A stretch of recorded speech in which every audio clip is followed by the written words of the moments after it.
আসসালামু আলাইকুম রাহমাতুল্লাহি ওয়া বারাকাতুহু। সকলে জানাই দোয়া ও ভালোবাসা। আজকের ক্লাসে সবাইকে স্বাগত। সুপ্রিয় শিক্ষার্থীরা, আমি তোমাদের জন্য নবম দশম বাংলা ব্যাকরণের পরিচ্ছেদ ভিত্তিক বাংলা দ্বিতীয় পত্রের নৈর্ব্যক্তিকগুলো আলোচনা করতেছিলাম। আজকে আমি অষ্টম পরিচ্ছেদের নৈর্ব্যক্তিকগুলো নিয়ে আলোচনা করব। বিশেষ করে পাঠ্য বইয়ের অনুশীলনী চ্যাপ্টারের দেয়া আছে যে নৈর্ব্যক্তিকগুলো, সেগুলো তো আছে, পাশাপাশি মূল বইয়ের রিডিং থেকেও কিছু নৈর্ব্যক্তিক তৈরি করে তোমাদের জন্য উপস্থাপন করতে হচ্ছে। দেখো, প্রথমত বফলার উচ্চারণ নেই কোন শব্দে, এটা ভেরি ভেরি ইম্পর্টেন্ট একটা নৈর্ব্যক্তিক। বিভিন্ন পরীক্ষায় এটা আসছে পরীক্ষিত। এবারও আনন্দলোক উচ্চ বিদ্যালয়ে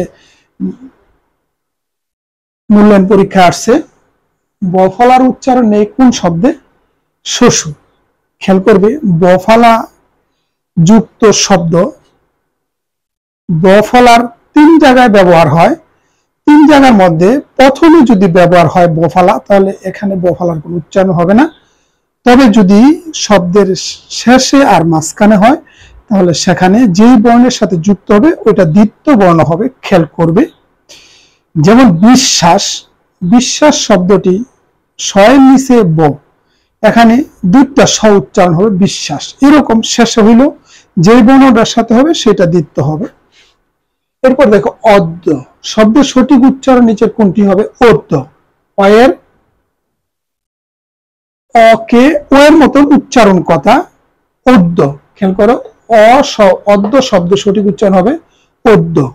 অয়ের 2টা ব্যবহার, একটা স্বাভাবিক আর একটা অস্বাভাবিক বলা হয়ে থাকে। অকে ও এর মতন উচ্চারণ করা। ঋণ, এই ঋণ শব্দের ঋণ এর উচ্চারণ কোনটি হবে? ঋণ। আসলে ঋ শব্দটা আমরা লিখি স্বরবর্ণের মধ্যে, এটা আসলে র, ব্যঞ্জন বর্ণের র, বয় শূন্য র এর একটা রূপ। ঋণ উচ্চারণ হবে এটা। কোন বর্ণটির নিজস্ব কোনো ধ্বনি নেই? খেয়াল করবে, ইয়। কোন বর্ণটির নিজস্ব কোনো ধ্বনি নেই? এটা হচ্ছে ইয়। ইয়কে কখনো অ উচ্চারণ করা হয়, কখনো দন্ত ন উচ্চারণ করা হয়। একা উচ্চারণ হলে একা ইয় যদি বসে তাহলে অ উচ্চারণ হবে, আর যদি যুক্ত ব্যঞ্জনের সাথে যুক্ত ব্যঞ্জন হয় তাহলে ন উচ্চারণ হবে। আ কখনো এর মতন উচ্চারিত হয়, যেমন জ্ঞান।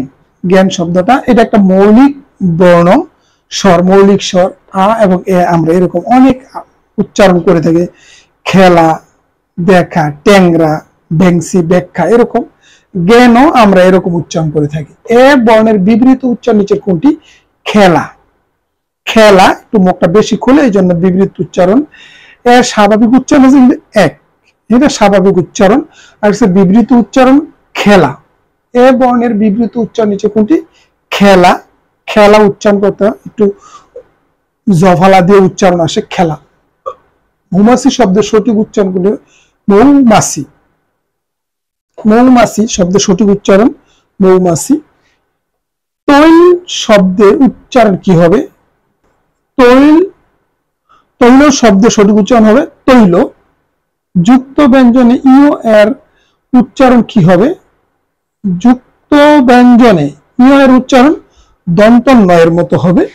শ্মশান শব্দের উচ্চারণ কি হবে? শ্মশান, একটু অনুনাসিক হবে, ভাষানুনাসিক। গদ্য শব্দের সঠিক উচ্চারণ গদ্য। গদ্য শব্দের সঠিক উচ্চারণ গদ্য। আমাদের এই পরিচ্ছেদ